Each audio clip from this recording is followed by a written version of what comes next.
In Defense of Christian was founded a little over 4 years ago, and the initial purpose of the organization was to bring together the Christian diaspora, the Middle Eastern Christian diaspora in the United States with Western Christians, and start advocating for Christians back in the Middle East who have been facing genocide in Iraq and Syria, discrimination across the region, not just the past 4 years, but for decades. We've accomplished a lot, both in Washington, D.C. on Capitol Hill and across the country.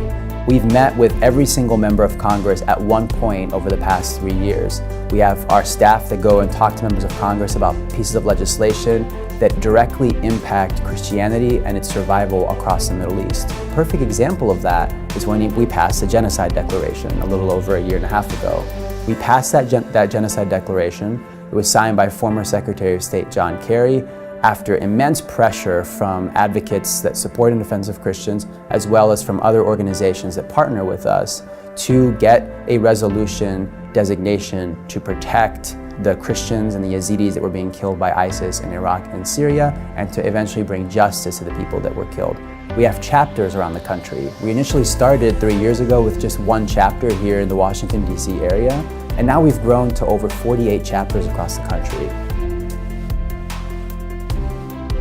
We at IDC are laser focused on bringing justice to the families and victims of the genocide committed by ISIS in Iraq and Syria. There is legislation right now that passed unanimously in the House of Representatives and probably will pass very soon in the Senate that will bring immediate justice and relief to the victims of the genocide.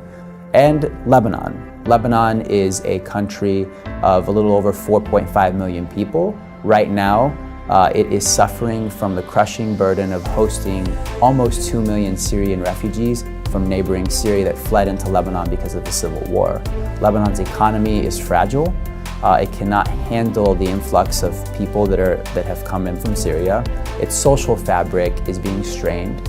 Lebanon is one of the few remaining success stories we have in the Middle East of a thriving Christian community. There's a Christian president in Lebanon, so the Christian community is empowered politically in Lebanon, and we want to make sure that remains.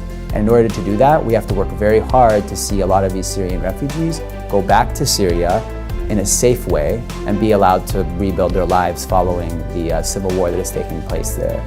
I want to thank each and every one of you for your support. From the bottom of our hearts, of all of our staff here at IDC, we couldn't do any of this work without you generously donating and supporting our cause here at In Defense of Christians.